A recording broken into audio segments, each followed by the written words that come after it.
Hey, good evening. Good evening, everyone. How's everyone enjoying the mango season here in India? Yeah, it's mango season. I don't know about you guys, but we've stocked up, I think, 5 kilos 2 days ago, another 7 kilos yesterday. It's mangoes for breakfast, lunch, and dinner. So we're very excited to have mangoes all day long. Yeah. And what are the different varieties? We have... I don't know the names other than Alfonso. We didn't get Alfonso. We got, I don't know, there's a Gauti variety. So it's like this village mango, which is a little sweet and sour. That's the one we like. It's not very popular. Alfonso is the popular one, but we don't really like that. It's a lot cheaper too than Alfonso. But a lot tastier. A lot tastier for sure. Today is going to be an awesome evening. We have Harry Jones with us. I'm sure all of you know Harry. He doesn't really need an introduction. But I am going to give you one because I think there's a few things that a lot of you will probably not know about him. So I think it'll be a good background on him. Good background. Yeah. And I see that he's in the waiting room. So let me go ahead and introduce Harry, and then let's bring him in. All right, so Harry is a BSc in Sport Biomedicine and Nutrition. As a kid, he ran 3:53 for the 1500 meters, but his running journey really started when he moved to Thailand in 2016, running 14 races with 9 wins and setting multiple course records. Harry broke into the international scene in 2017 as he started running highly competitive international ultras. Some notable finishes in 2017 are 8th at the Hong Kong 100, a win at TNF Thailand, a win at Translanta 100, 2nd at Mozart 100, and a top 25 at UTMB CCC. In 2018, he moved up to 5th at Hong Kong 100, finishing 3rd at Ultra Trail Australia, and a massive 8th at UTMB CCC. And, that was a very competitive race in 2018. So finishing 8th in a very tough field I think it was arguably one of Harry's finest race performances.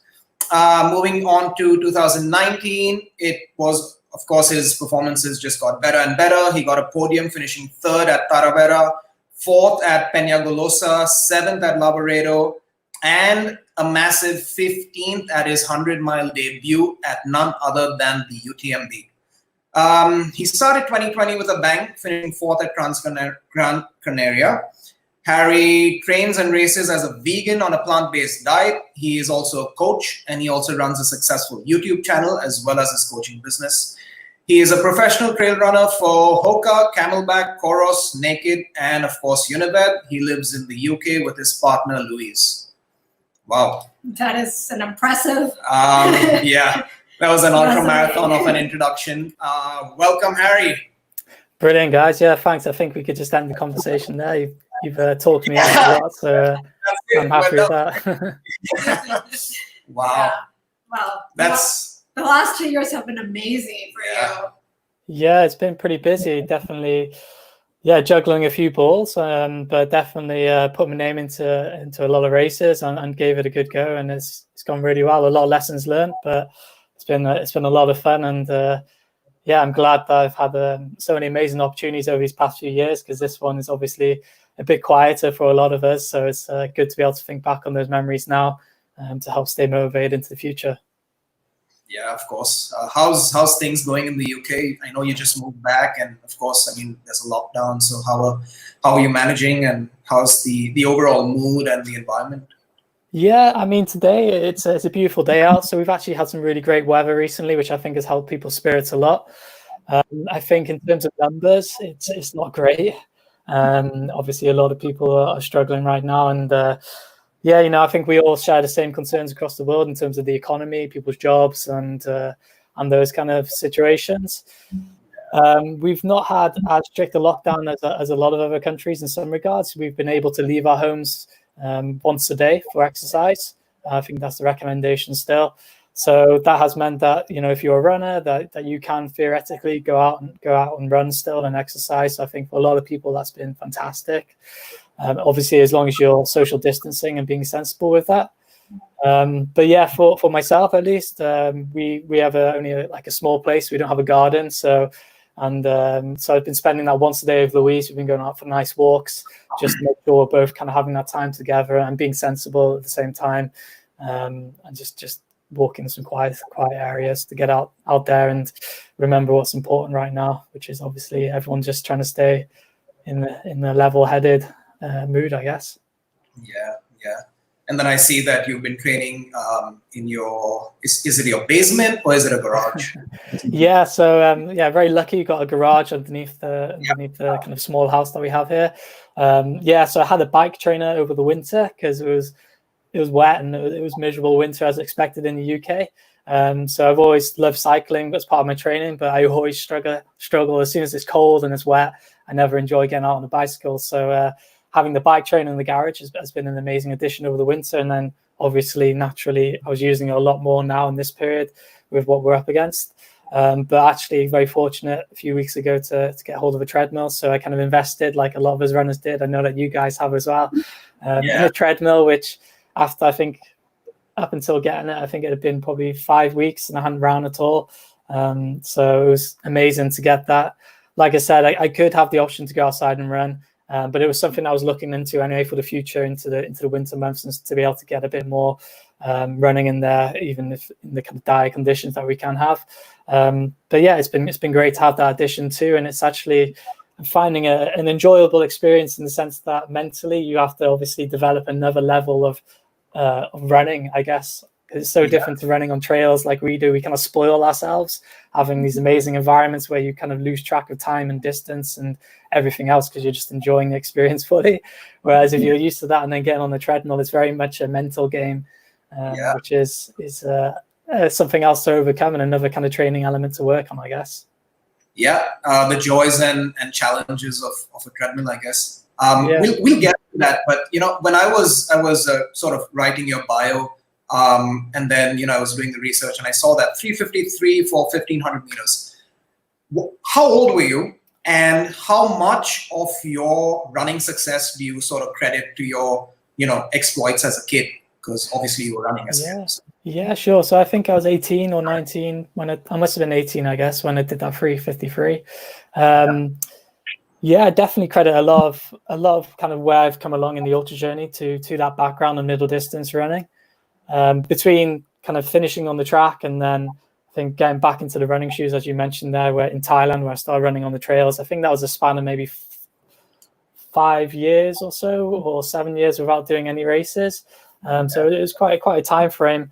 And then as soon as I started getting into that kind of regular running focus again, I found that being a coach now as well, I'm talking to people who've maybe gone through a similar journey with other sports as a kid and then not exercised for a brief period within their kind of adult life and then got back into it. I found that I was really lucky, obviously, coming from a middle distance background, when suddenly when I was doing all these longer miles, I just had that kind of, I guess, efficiency with the running stride. It was a lot easier than where I'd come from in terms of the speed work and all the kind of brutal sessions that you come through as a junior doing that kind of middle distance work. And I guess the discipline as well then to understand how to obviously take all those fundamentals that you've been doing as a junior and then building it into the longer game on the ultras. When I think back to the training that I did to run that 353 now, it makes me a bit scared. I don't think I would enjoy it quite as much, and it certainly wouldn't be easy to get that kind of speed again. I'm definitely not as fast as I used to be on that shorter stuff these days. I'd love to go back someday maybe and give it a go. It'd be quite an interesting experiment. But when I was running those kind of times, that was three times down the track every week, and hill sprints, and still a fair amount of mileage, but nothing compared to kind of the long days in the mountains now. But I think all of it was a lot, pretty fast stuff, considerably. So it was always a lot of pain, a lot of hard work, and finishing sessions perhaps on the hands and knees, gasping for air. So it was definitely a different experience of the running world compared to what it is now for me. And what pushed you to take on the trails instead of, say, marathon running? Yeah, I think it was an environmental thing, I guess. Where I was in Chiang Mai, you guys have visited this. You've just got those big mountains right on the doorstep of the city, and it was a lot more inviting at the time rather than just sticking to the roads, sticking to the flats. In Asia, it can be quite busy at time, a lot of traffic. So I just headed into the mountains and kept running, and then just really found the enjoyment in the environment. and really realized that you, like I said, you can just lose yourself in the moment and just enjoy the scenery. The challenge of the trails themselves are always changing. So coming from the background of just running loops around the track, running on the trails suddenly was like this obstacle course, and it just felt like you're in a playground as an adult again. And every trail you do is always different. So I think I loved that aspect, that it was just always changing, and there's a lot more different tech. Obviously your ability to be able to run on technical trails, and your ability to run downhill fast or to be able to hike uphill fast. I just loved that from a racing or an adventure perspective with trail running. It's just using all these different techniques and all these different talents that you could have as a human being, not just as a runner who can purely run fast on the roads, which is what it always kind of felt like it came down to when I was in the track racing days. It's either you can train and train and train, but sometimes it just gets to the point where you've maybe hit your threshold in terms of speed, and you can still improve upon yourself, but it takes something huge to be able to make those jumps again in your performance, and it takes a lot of singularity kind of focus just purely on the fitness side of things. Whereas with trail running, of course, fitness plays a big part, especially as you get more and more competitive. But at the same time, there's other elements that you can work on. So you're always enjoying the training and always challenging yourself without physically just being kind of destroyed with the training process. Yeah, I remember we were in Chiang Mai 2016, 16 or 17, yeah. And the mountains are just wild. They're crazy. Did you move there to sort of train in the trails, or did you end up training at the trails because you moved there? Yeah, it was because we moved there. So at the time, me and Louise, we'd been traveling. We started in India. So we didn't head to where you guys are, but we're kind of all over the country a little bit, doing a few volunteer kind of programs with animals and a few kind of orphanages and children stuff, as well as just taking in the many sights and incredible scenery in India. And then we headed over towards Southeast Asia, and kind of worked our way through, Cambodia, Laos, and then into Thailand. And we knew that we didn't want the trip to end. So we kind of prepared that Louise had finished university. I'd finished a few years before that. We'd had a bit of money saved. So the big trip was always in mind. And then we kind of prepared that if we felt good about, continuing the trip on, we try and get jobs and then maybe settle down for a year and see how it felt to live abroad whilst working. So that was always the kind of goal, was to end up maybe staying in Thailand or Vietnam or anywhere there. And then we'd actually briefly been to Chiang Mai before that, a few years prior, where we did a very short trip. And so whilst we were traveling then on that longer trip, Chiang Mai kind of came into conversation, and we thought, well, let's give it a go. So we turned up to the city, and then we managed to kind of get jobs within a week after handing in our CVs to lots of schools and lots of interviews, and managed to find jobs that we enjoyed. And before long, we were there for a few years. But yeah, as soon as we got there, like I said, the mountains are just so accessible. It was just seemed obvious to kind of take my running into the mountains, as I was trying to really fall back in love with that again. And it was just spectacular. Like you say, the mountains, the trails are pretty wild. A lot of the trails are a lot more established now. There's an amazing trail running scene in Chiang Mai. But I remember when I first started running there was definitely a few trail runners about. But you could go running on those mountains for hours and you would see nobody at all.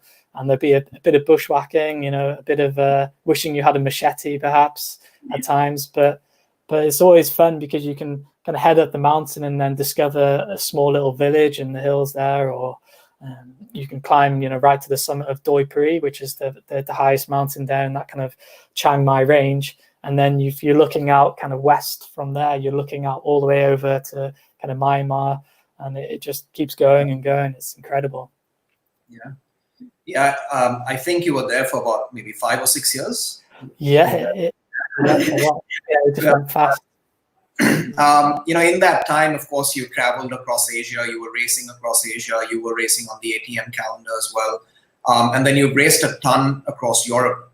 What are some sort of similarities or differences between trails and races organized in Asia and Europe that come to your mind? Yeah, so I guess similarities between the two. There's definitely some differences. Certainly, climate plays a big part of that. So the Asian races typically are hot and humid and a lot of sun exposure. And then Europe trails are generally, well, it depends what you do, I guess. I mean, Europe is a big place in itself, but a lot of the races, I guess, are more centralized, the bigger ones, at least in the kind of Alps or, the kind of alpine mountain ranges throughout Europe. So you've got similar conditions then, perhaps just maybe slightly different terrain, depending on the type of rock, maybe, or if it's more of a kind of grassier mountains. But yeah, I think it's the energy that comes is very different in some respects. Obviously, everyone's very enthusiastic, but with the Asian races, I feel like people are just really excited to be there and really very friendly, obviously. But there's a lot of enthusiasm, I think, in Asia because the scene is growing so much, and people are just so excited by the races there. I think in Asia, though, there's one part of me that enjoys the races in Asia a little bit more because even though the climate is often very similar, I feel like the race conditions can vary very much compared to the European races, which are often quite similar in terms of the environment. In Asia, you can have everything on. You can have, desert, you can have hot sandy races, or you can have very jungly races, or you can feel like you've raced in Chiang Mai. You can be running in the kind of jungles and the forests there and feel like, oh, I've had this really big jungle experience. But then you can go somewhere like Borneo and it just takes it a whole new level of jungle. So it's great fun. I think racing in the jungle is definitely something as an ultra runner which everyone should try at some point because it's very difficult, it's very hard. Even though on paper the distance, the elevation, it might not look anywhere near as difficult as running in the Alps, but when you get there and you try and run in that kind of heat and humidity or dodging routes ahead and kind of routes on the floor and everything, it's just crazy. Yeah, we've been there. We ran UTKC, and it's madness. It's like a wild jungle. Yeah. I have to sort of be Mowgli, not a trail runner. So it's very different experience. Very different and challenging, pretty tricky as well. Pretty. I mean, so going from Asia where it's hot and humid, moving back to London and the weather is a little different. How have you adapted? And then how has your training changed, especially now in the lockdown when I know you have a home trainer on a bike and you have a treadmill. So talk to us a little bit about, as an elite athlete, what do you do to maintain your fitness when you have two massive changes? One is the weather and the other is the lockdown. Yeah, so adapting to the cold is something that took me a little bit of time after spending so much time in kind of Asia. So just making sure you've got the right gear is obviously really important. So a lot of the runs that I've done over the winter, you might have seen some pictures on Instagram there. We had quite a lot of snow up in the Brecon Beacons where I was, where I do a lot of my big mountain training. So it's about 40 minutes from home. They're not the biggest mountains, but it's a great range. It's great fun, really kind of accessible, and there's really easy to link up routes there. So you can kind of head up, a few different mountains within the day and kind of loop down and get the vertical that you need. And you just make it up as you go along because it's a very open mountain range. It's not really too rocky. So there's no kind of really exposed, not many exposed parts where you're going to fall off the mountain or anything like that. So you can kind of just make it up as you go, which is quite good fun. You don't have to be too fearful like you do on some kind of really high exposed places that you might end up training sometimes.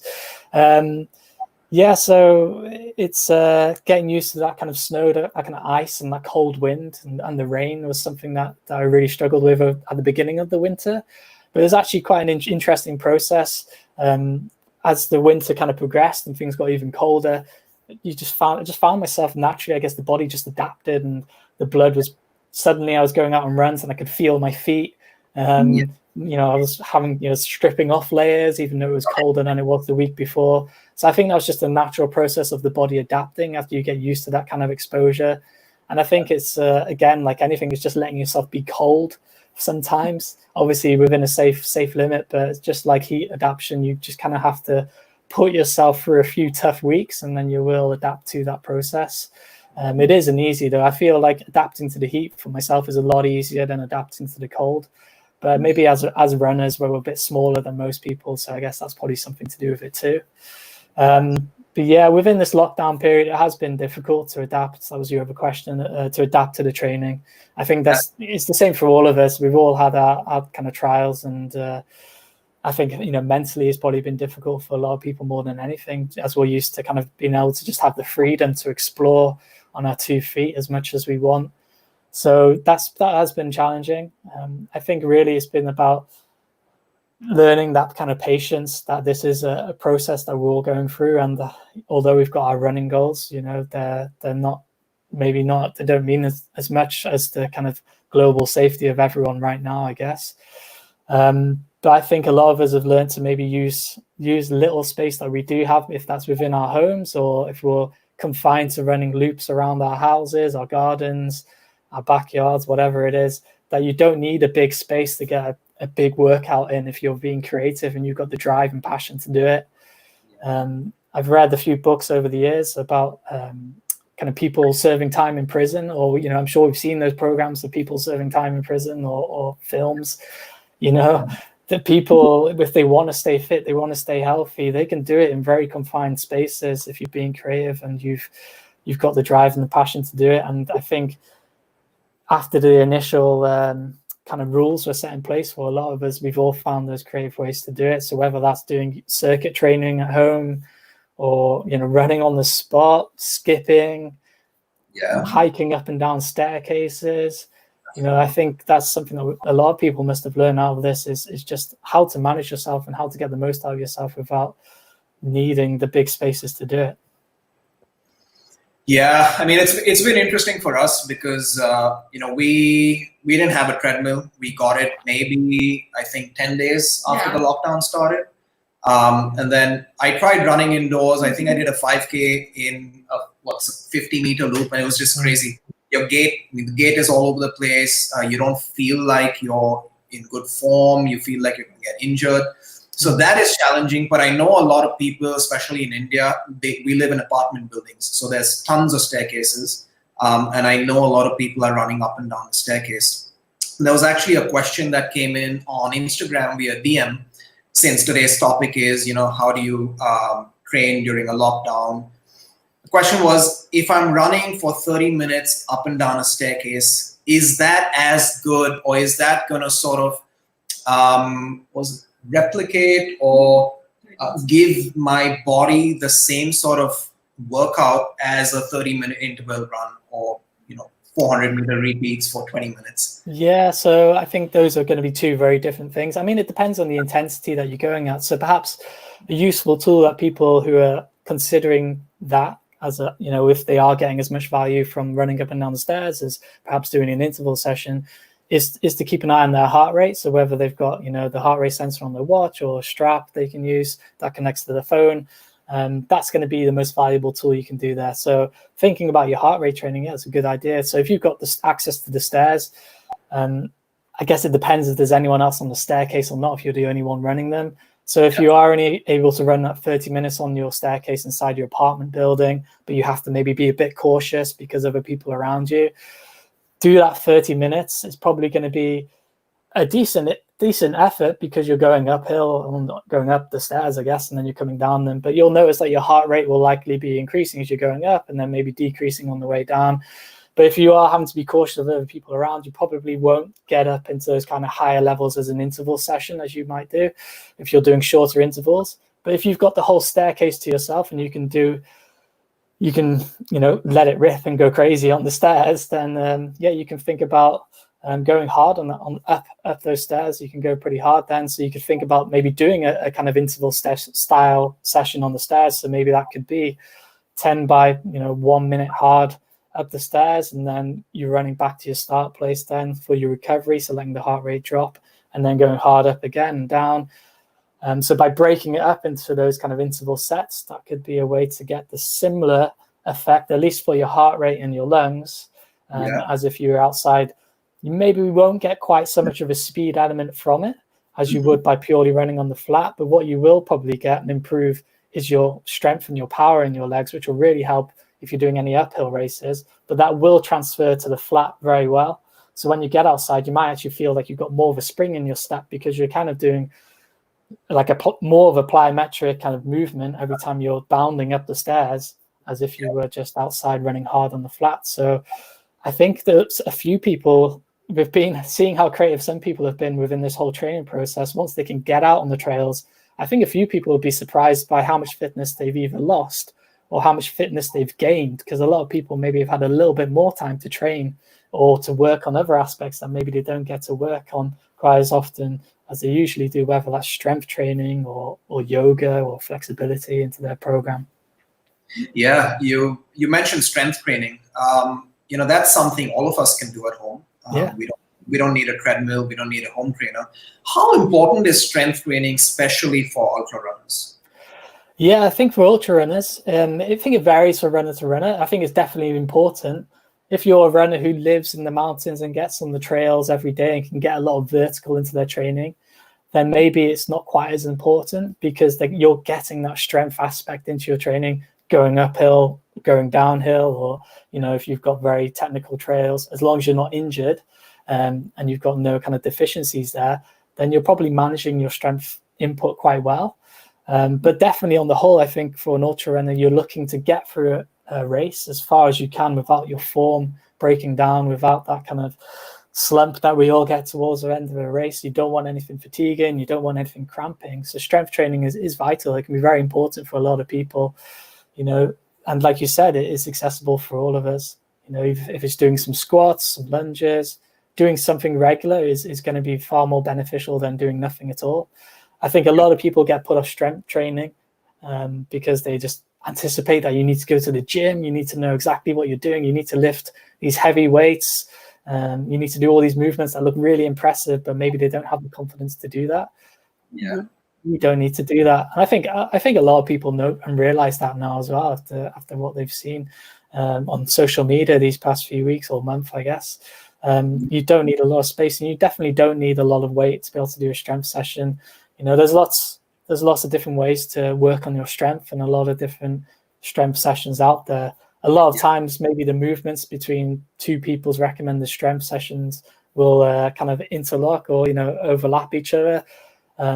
But there's certainly there is obviously a wrong way to do strength training. There's certainly ways that you can maybe risk a bit of injury by going too full on into it too soon, or trying to lift too much, perhaps without the correct technique. But in terms of just body weight exercises, you can be creative with it. You can do different things. You can do different sets, different reps. You can add some jumping elements into that, or you can just add just a little bit of weight onto you. So if you've got a water bottle, you can fill up a few water bottles, and if you're doing your lunges or your squats, hold some water bottles even. That's going to add a little bit of resistance there. You're just always looking to challenge yourself. The same with our running. If you're trying to improve your running, you're just always looking maybe to slightly increase your volume gradually, or increase the workload that you're doing within your running. So if that's, adding some interval work in, or adding in some more inclines maybe, or some vertical, you're always trying to change the volume or the resistance to really improve yourself on a level basis.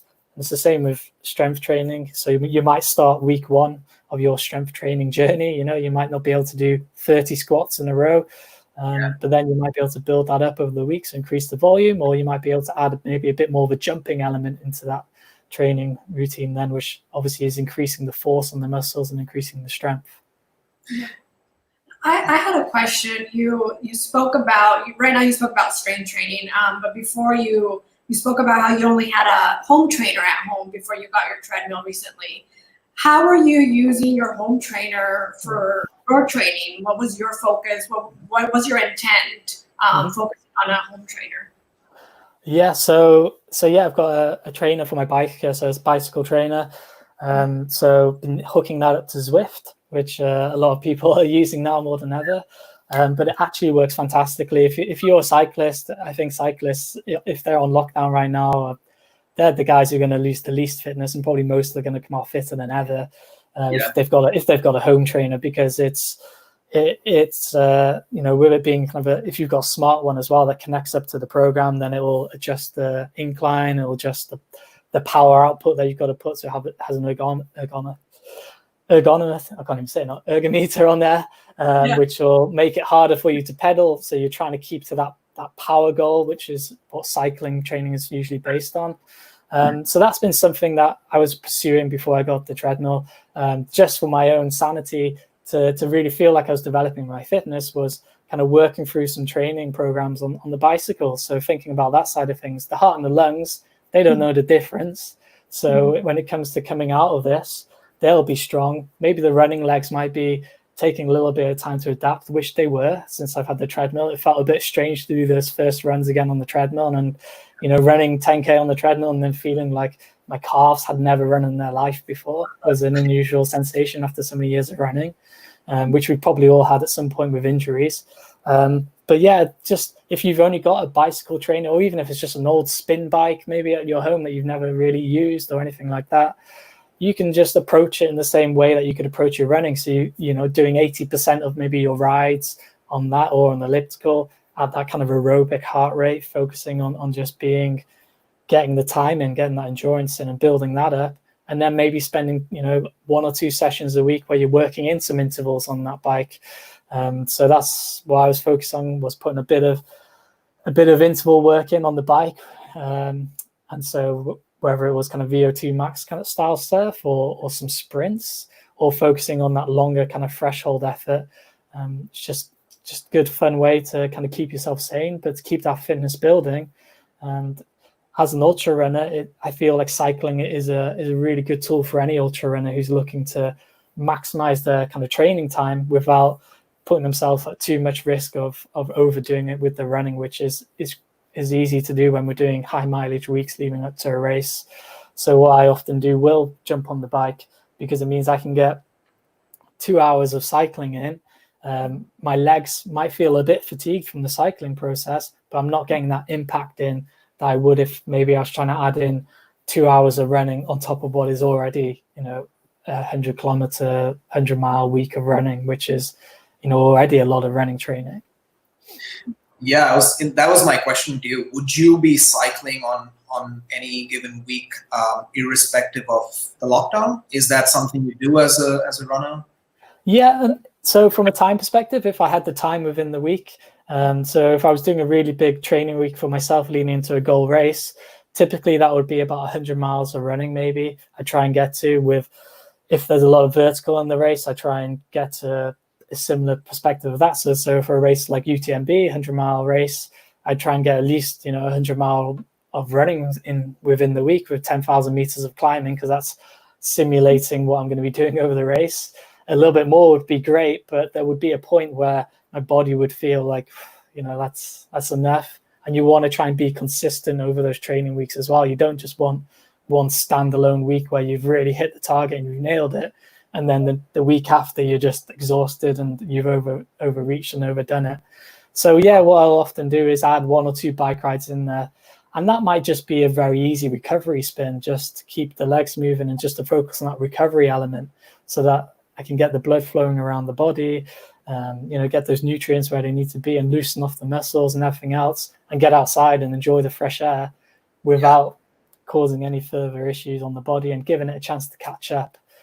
I think is the important aspect. So yeah, usually I will add some riding in there. Sometimes it's not as much as I'd like, because I love cycling. It's great fun, but definitely it's a great tool for any runner, and depending on what ability you are. So even if you are running your first 50K, and maybe the maximum running mileage that you can handle, or that you're aiming for, is 50 kilometers a week.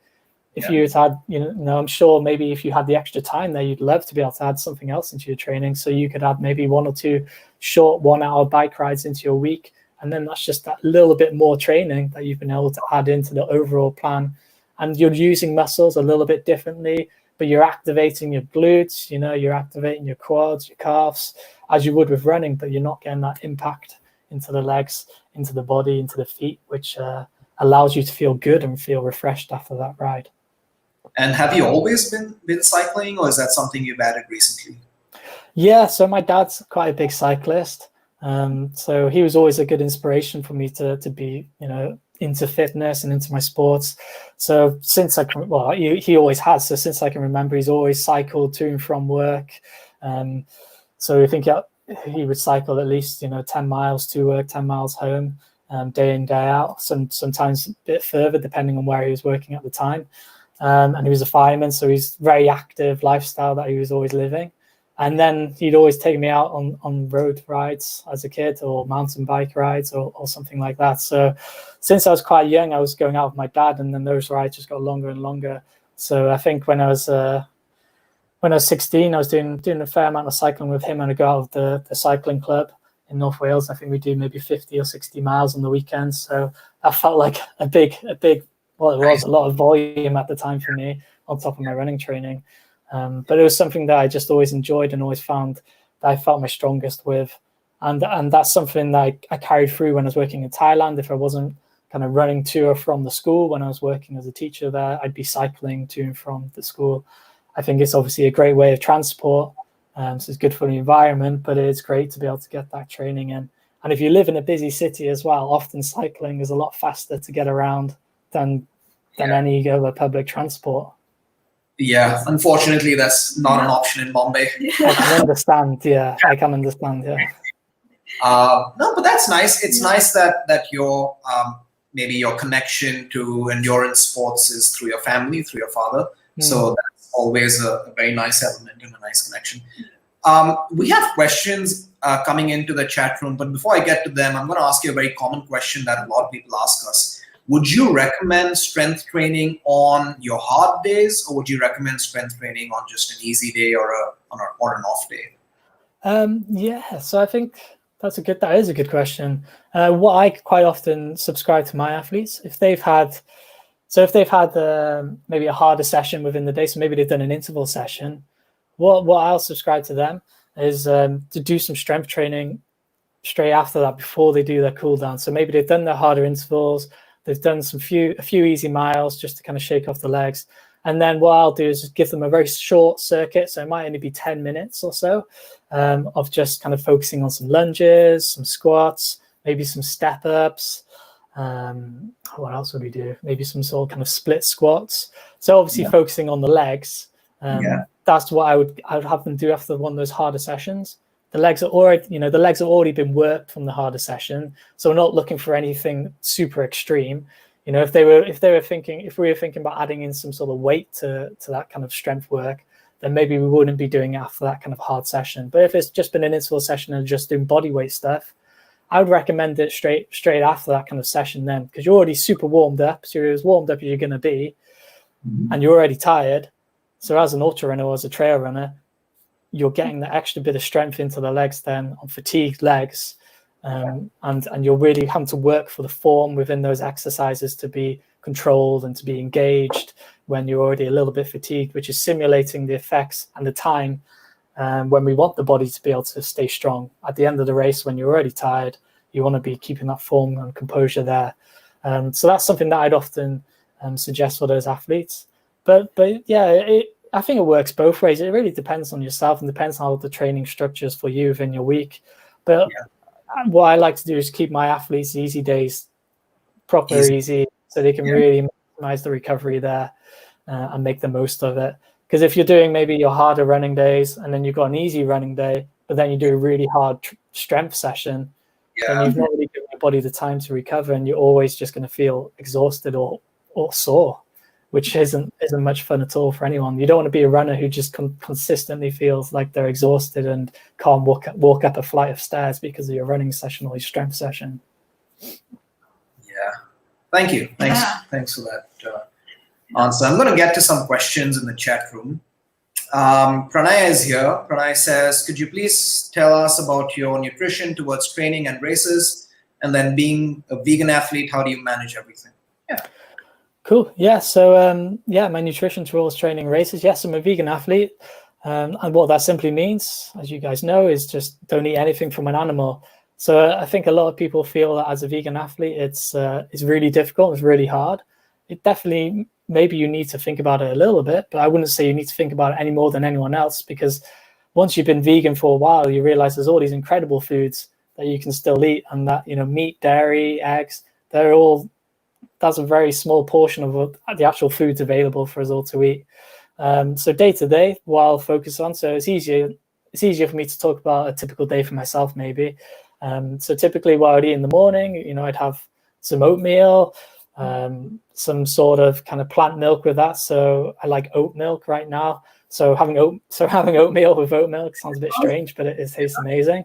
And I'd have maybe some banana on that, some peanut butter. Then for lunchtime, you know, between then and lunch, maybe I'll have a snack or two. So usually I'll just snack on fruit at that point in the day.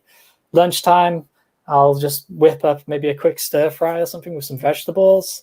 Maybe throw some lentils in there or some beans or something, and have that with rice or maybe some potato. And then in the evening, I'd have something very similar again. So some veggies, maybe some baked sweet potatoes. I absolutely love those. And yeah, maybe again some sort of like lentil burger or just some beans. Just lots of beans, lots of lentils, lots of vegetables, basically. Peanut butter is kind of my vice. I love peanut butter, but I think it's important. I think that's maybe the number one tip for any vegan athlete who's looking for some sort of balance within that kind of transition, and maybe they're transitioning to more of a vegan plant-based side of things, is to make sure that you're still getting some fats into your diet. It's quite easy to kind of cut out meat, cut out dairy and all that stuff. And then you can kind of find yourself just feeling constantly hungry when you first transition into a plant-based diet, because you've cut out a lot of fats from your diet that you were usually having within those animal sources. So it's important to make sure you're still getting some fats so you feel like you're satiated and you've got that kind of preserved energy over the day.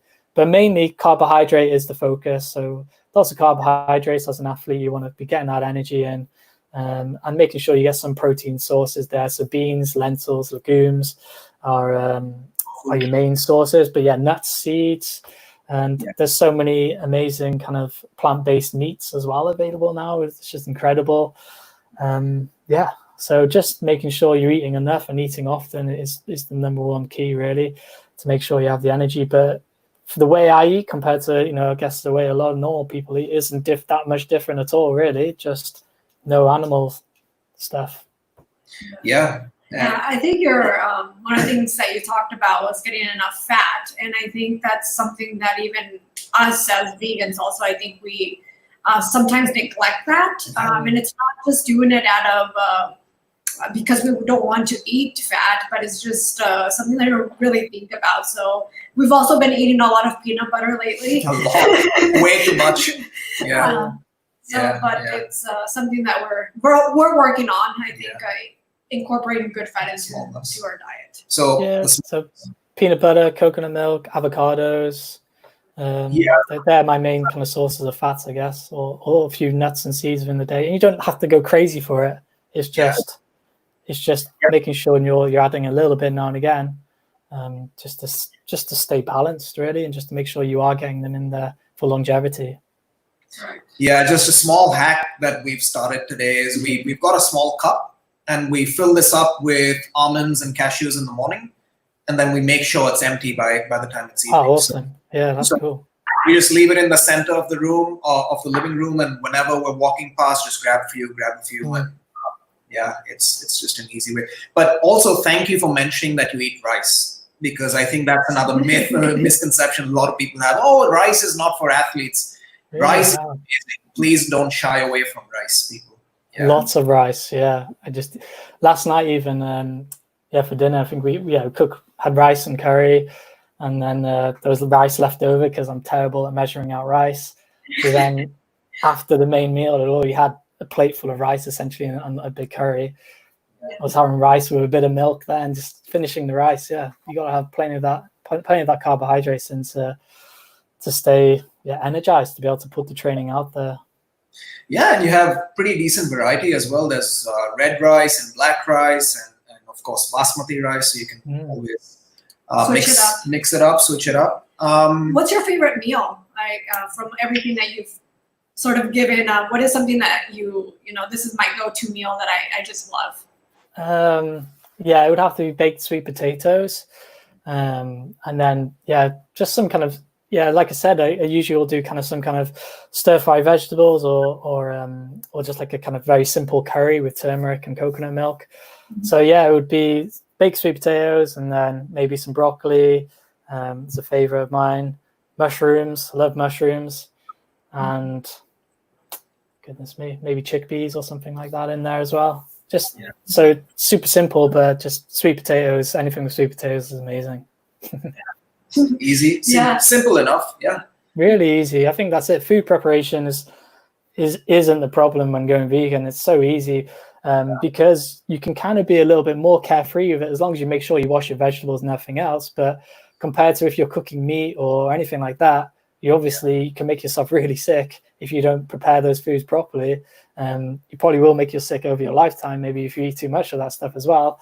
But yeah, with your veggies, it doesn't matter if you undercook your vegetables a little bit, as long as they're clean, it's probably a little bit better for you than overcooking them. So you can kind of just throw it all in the pan and leave it for a bit, come back and chuck things in and experiment, and you probably got a very tasty meal. There's another question from Anil. He's asking about fitness and strength workouts. Will it affect his body posture in his runs? Yeah, I think you touched upon that a little bit. It does. Yeah, probably touched on it a bit. So yeah, if you're stuck at home and that's all you can do right now, maybe some good kind of exercises to do then would just be some kind of drills, but just on the spot. So doing your high knees and trying to maintain that for a little bit longer every single day, each kind of set. So maybe do a few sets of high knees. You're working on your running form drills. So your high knees, maybe some bum flicks there, maybe kind of kicking your toes out as well. So that would help to maybe allow you to have that kind of brain-body connection with your running posture to make sure that that's still staying connected. And then obviously if you're trying to do it until fatigue, so until you get tired, and then maybe try and push it a little bit longer, that's going to challenge that kind of posture there and making sure you are keeping that form there. But like I said, it's just that kind of brain-body connection is something which is really vital and important as a runner. So that's why running drills can be fantastic for a lot of runners who struggle in those kind of aspects with their running form, because obviously it's the time when you focus on that. And a lot of people's running form will improve just purely if they've got this image in their head of how they want to be running, and if they know a few key areas of maybe that they let themselves go within their running. So if they're slouching maybe, or if they've got their leg kicks out a bit funny or something like that, as long as they're running along consciously thinking about those things and trying to improve upon them, it'll obviously make a big difference already. So the more you focus on your running form for a little bit, each week with your running form drills or just on your runs, maybe just spending 10 minutes here or there where you're thinking about your weak spots in your running form and trying to improve them, then that kind of reconnects the whole system and you end up becoming a bit of a smoother runner for it. So yeah, it might be a bit, you might find that you're not as, so answer that question again, you might not feel like you're 100% where you were before your lockdown, but I don't think you'd lose too much. Maybe it would just be more of a fatigue problem that you would have later in some of those longer runs or harder sessions, but you'll get strong enough for that again in no time. Has your diet changed from, moving from track to running ultras? Yeah, so when I was running track, I stopped running track when I was just before I was 20. So at the time I wasn't vegan. I was very health conscious. I was in university at the time, so I was doing that biomedicine nutrition degree. So a lot of nutrition lectures. So at the time I was eating a lot of veggies, but I was eating meats and animal products. So from when I went into ultras, it kind of coincided with the time that I kind of went vegan as well. So I think I've been vegan I was vegan before that. So yeah, I was vegan for 7 years now, maybe. I was vegan just before I started running the ultras. But I do feel like those kind of journeys coincided with each other. Like a lot of people, maybe I read Scott Jurek's Scott Jurek's Eat and Run, and then kind of Born to Run, and books like this, which made me think more about kind of a plant-based approach to eating. What motivated you to go vegan? Since you're saying that it wasn't necessarily trail running because you were vegan when you started trail running. So what was your motivation towards Yes.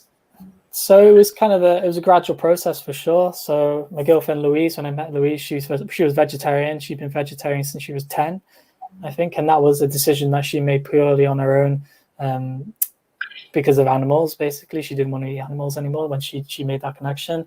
And then as we started dating, perhaps I was eating less and less meat. And then as we started living together, I got tired pretty quickly of cooking 2 meals, one for me and one for her. So I started eating more kind of vegetarian options and realized that I felt fine for it, felt strong. And then I think I fully gave up meat when we were actually traveling in India, where we were at the time in northern India. I don't think there was a lot of options really to have meat. So I was eating vegetarian for the most part, and then felt really good for it. I realized that it had been a month or more since I'd eaten any meat at all, and I felt fine. So that was quite an easy switch for me, because from the situation and then from having that kind of prior idea anyway to kind of give it a full go, I felt great. And then from being vegetarian, then the switch to veganism was just kind of, it felt like a natural progression then, as we, from an animal side of things, like learning a little bit more about where dairy came from and eggs and all that. But also just realizing that there were so many great alternatives. It just didn't seem like there was any point in being vegetarian. It kind of felt like you're either vegan or you're not, essentially, with all the options that we have today. Yeah, I think it's a similar journey to mine. And definitely nowadays, the options are just endless. And even here in India, since I moved to India, it's just the options are just growing and growing. So I think, I think it's a decision that you just have to make. Yeah, and especially when you have mangoes, you don't miss anything. So Of course not. Amazing, yeah. Yeah. We have a question on nutrition strategy. So what sort of nutrition strategy do you follow on long races, like 100K or 100 miles? How many gels, what duration, any solid food? Yeah, sure. So typically my kind of nutrition routine within the race. So I haven't got any on me right now, but yeah, I'll use the elite range. So what I would typically have would be have one bottle.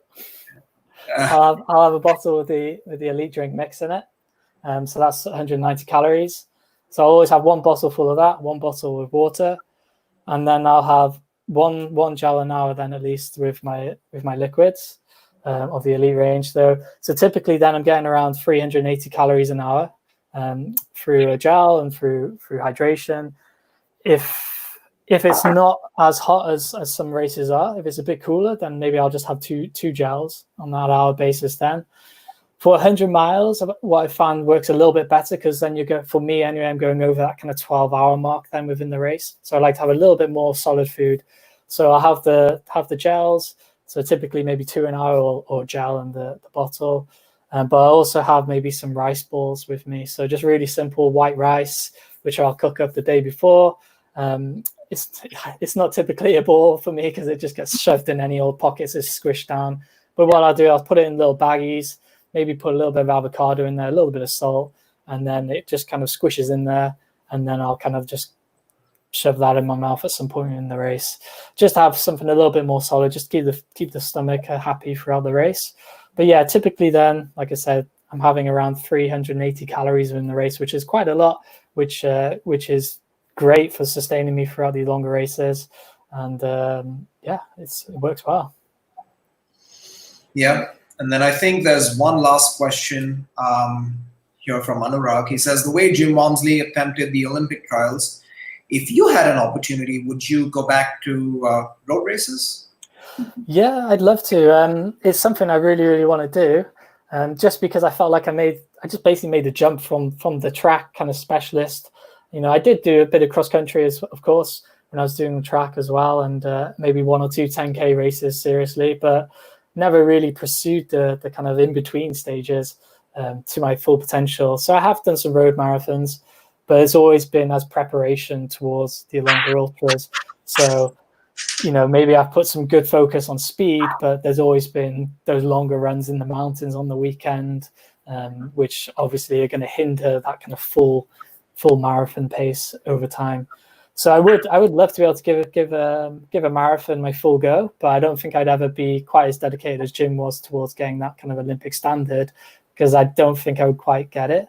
I'd love to kind of aim towards maybe a 2:20 marathon. I think that's a possibility at some point in the future if I really have that kind of focus on it. But I'm not, maybe wouldn't be able to get to the pace that Jim would, or certainly wouldn't be able to get as fast as Jim did within his. and so the opportunity isn't there for me to really get on the kind of the GB Olympic team as such. So yeah, but I would love to give a half and a full marathon my kind of proper go. What are your current personal bests in the half marathon and full marathon? Yeah, so for the half marathon, I think it's just under 72 minutes. I've actually only ever ran one road half marathon. Yeah, and then that's not a bad time for one half marathon, you know. It's not a bad time. I'm certainly not saying it's a bad time. Crazy. Wow, that's fast. But yeah, I'd love to get under. Yeah, I'd love to get under 70 minutes at least. I think that's possible for sure. But then on the road it's 2:31, and that was a good effort certainly. But that was in Chiang Mai, and so it was in the winter in Chiang Mai, so it was a little bit cooler. But you're still finishing the second half of the race in a bit of heat and a bit of humidity, so it's still a bit challenging. But yeah, that's the Chiang Mai marathon, which is a pretty fun marathon. But again, it starts in the middle of the night, like a lot of the marathons in Asia do. So it's definitely challenging to kind of run your best time at 2 a.m. or whatever it is. It's strange for the body to really adapt to. Yeah, that's crazy timing. I mean, I know a lot of road athletes who don't even run ultras, who don't focus on mountain training, would be envious of a 72-minute half. So that's incredible. Yeah. Have you done any 10Ks? Is that something that you 1,500 meters is a 10K? Yeah, so 10Ks I've done in the past on the road. I think my best time was probably, I think it was 32 minutes something. I think that was in Chiang Mai as well. So yeah, that was from just when I started exploring running again on those longer distances. I just kind of entered some of the local races there. So yeah, again, I'd love to give a 10K a good go again. A nice flat course in the UK where the climate is a lot cooler, so it's a lot easier to run faster than it is when you're up against that kind of heat and humidity. Yeah. What's your since you've had the experience of living in a humid climate, what was your strategy to keeping hydrated, especially even after your workout or your race? Yeah, so that is the important thing in those kind of conditions. So when I'm racing in Asia, often I'll have salt tabs with me as well. So yeah, Unived salt caps work great. So making sure you're getting in the electrolytes is the important aspect, isn't it? It's a really easy mistake to just feel thirsty, get dehydrated in a race, and just head towards drinking lots and lots of water. And that's obviously very dangerous as well. So having a few kind of salt capsules with me is something that I'll always focus on within a longer ultra in a hotter climate, or if it's even in Europe in the Alps when it's hot in the summer races. So for UTMB, I had a few salt caps with me there. Trans-Gran Canaria, actually, it was, when was it now? It was March, wasn't it? That was something that I felt really helped towards those end stages. If you talk to anyone who's done that race, the last 20K, you're running along like a dry riverbed in the kind of midday heat by that point, and it's just brutal. So I was having a few salt caps along there, along with plenty of water still, and some drink mixes. So I knew that the electrolytes were covered, and I was happy enough to keep going. But yeah, after a race, again, that's the same. It's just the same process. You just got to make sure you are the simple things, make sure you pee and clear, and make sure you are going to the toilet, because it's quite worrying. Because you talk to a lot of people at the finish line, a lot of people get carried away with the excitement of the race. They forget that they've just done this huge effort because of all the finish line emotions. But you really should be, as soon as you finish the race, you need to make sure you're back in that mode of recovery and drinking well, because otherwise, the body can take a lot longer to recover from a long race like that if you don't look after it. So yeah, make sure you get some water and some something salty to eat, maybe. So a few chips or something can help as well. Yeah, some watermelon. Yeah, some watermelon. Yeah, fruit is obviously watermelon's the best. Yeah. Best. Yeah. Great. Well, it's been an amazing chat, Harry. There's so much to learn from you. Lots of good questions from people who've been watching, and a lot of insight into training and nutrition and food. And your perspective on training during a lockdown. Also, how much cycling could help even as a recovery tool. So yeah, it's been amazing. But before we let you go, we have some quick fire questions for you. Sure. Whenever you're ready. You've lived in Asia. So would you prefer bright and hot or dark and cold? Yeah, bright and hot every time. Right. Ready to go back. 100K or 100 miles? It's a good question. Yeah, I think definitely right now I'd say 100 miles. I think it's because like a lot of people are thinking about UTMB because no one really knows what's going to happen yet with that maybe. But yeah, 100 miles is, I definitely love 100Ks. I've only done the 100 mile, which is UTMB, but I guess it's when anyone says 100 miles to me, I think of 100 miles like UTMB. So yeah, that's a race that I still feel like I've got a lot to learn about and a lot of performance growth to go from. I think for a lot of us as well, the jump between 100 kilometers and 100 miles is obviously the natural progression within ultra running, but it's a big jump. It's a huge jump, really. So it's something I'm still excited to learn more about. Yeah, I think that's a great topic for another conversation. 100K to 100 miles, because like you said, it's a huge jump. It's not just a few extra miles. It's quite a few miles more. Is that going to be sort of your focus for next year? Not UTMB, but just the race distance, 100 miles. Yeah, definitely. I'd love to run, obviously, like a lot of runners, I'd love to run Western States. So like a faster kind of 100-mile course like that. Something a bit more runnable, less mountainous, or less uphill hiking. So I'd definitely love to kind of explore that side of things a bit more as well. I think that would be a really fun race to pursue. But maybe that was initially, kind of something I was hoping for in 2021. But I think we're all going to end up running the race calendars next year that we're going to be running this year, and things are moving back a bit, aren't they? So maybe 2022, that'll be the focus, maybe to do a few more of those flatter 100-mile races and see if Western States could be on the cards for that. That'd be awesome. So I think right now maybe that is a bit of a focus and a bit of passion there. But 100K, 50K can be enough if it's the right race, Connor. If it's a mountainous race, 50 kilometers can feel like a long way. So I wouldn't say I really are looking to specialize in any particular distance. Just I do enjoy races from the shorter side of things to the longer side. Awesome. Back to the questions. Race in Asia or race in Europe? That's a difficult one. There's lots of races I want to do in Asia, but there's lots of races I still want to do in Europe. So I can't give a definitive answer there. Sorry. On the fence. Okay. Yeah. Cocoa turmeric or creamy vanilla for the recovery mix? Creamy vanilla. I love the turmeric as well, but vanilla is the winner right now. Nice. And then, what's your overall favorite gel flavor? I really like the Berry Blast. I think it's super easy to get down. Yeah. And it just does the trick every time. Yeah. Awesome. Great. Great. I'm just thinking about the creamy vanilla because like our first flavor was cocoa turmeric, and I don't know. I prefer that, and but recently we've been getting a lot of feedback that creamy vanilla is sort of gaining. It's gaining momentum. Yeah.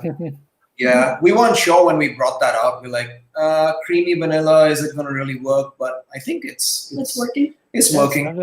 Yeah, they're both great. Yeah. Awesome. Well, Harry, you're also a coach. So for people who are watching and people who want to get in touch with you either for coaching advice or to, sign up for coaching, what's the platform that they can reach you through? If you want to leave so available on all kind of platforms, I guess. But if you're after coaching, then head over to harryruns.com. So all the coaching information is on there, and you can send me a kind of an email through the website then, and if you want any more questions on that. But if you're just looking to follow along, then, or if you're just looking for any kind of coaching tips online already, so if you head over to YouTube where we are right now, if you're watching this, then Harry Runs on YouTube. If you search that, you should come across the channel. So there's a few coaching videos on there that will be more content coming. There's some really exciting videos on the way. It's been a little bit of a break since there's been any videos up, but there's some awesome stuff in the pipeline. And then, yeah, Harry runs on Instagram as well. So, yeah, follow along, guys. Thank you. Yeah, and then just to clarify, since you're an ultra runner, but you do also coach across distances. So yeah, really enjoy that process. Yeah, so I've got runners who are new runners. They have not run any races yet, all the way to runners who are experienced ultra runners. Really awesome clients. Yeah, I had a client last weekend actually kind of break an FKT in the Netherlands. So he's super fast guy. So yeah, it's really exciting to train runners of all levels and all abilities. It's just a great process and really rewarding, I think. Brilliant. And then we'll leave all the links to your YouTube, your website, and your Instagram in the description. So anyone who wants to, get it through there, it's available. Thank you so much, Harry, for taking the time to speak with us. Yeah, it's been a great chat. Yeah, it's been amazing to speak with you, and there's so much to learn from you. And then, of course, congratulations to both Luis and you for the recent good news. Exciting times. Yeah, thanks to everyone else who's signed in and who's watching. If you're free tomorrow, do join us. Emily Tan is Friday. Oh, it's on Friday. Thanks for correcting me. Yeah, join us on Friday. Emily Tan is a vegan ultra runner from Singapore. And then she's gonna, chat with us on Friday about breastfeeding while training for an ultra marathon. That's gonna be interesting. Be safe, be home, be well, wash your hands, don't go out too much, and don't use staying at home as an excuse. Like Harry said, you can work out on your strength, you can do some yoga, you can, there's a lot of stuff you can do at home. And if you are looking for some inspiration, check out Harry's YouTube channel. He has a ton of videos on clean eating, on vegan food, on strength training, on races across Asia. On races across Asia. So there's a ton of, I think it's like an encyclopedia of races and food and training. So check it out. And we'll see you guys tomorrow. Friday. Friday. We'll see you guys on Friday. All right, Harry. Thanks, guys. Take care, everyone. Thank you. Bye. Bye.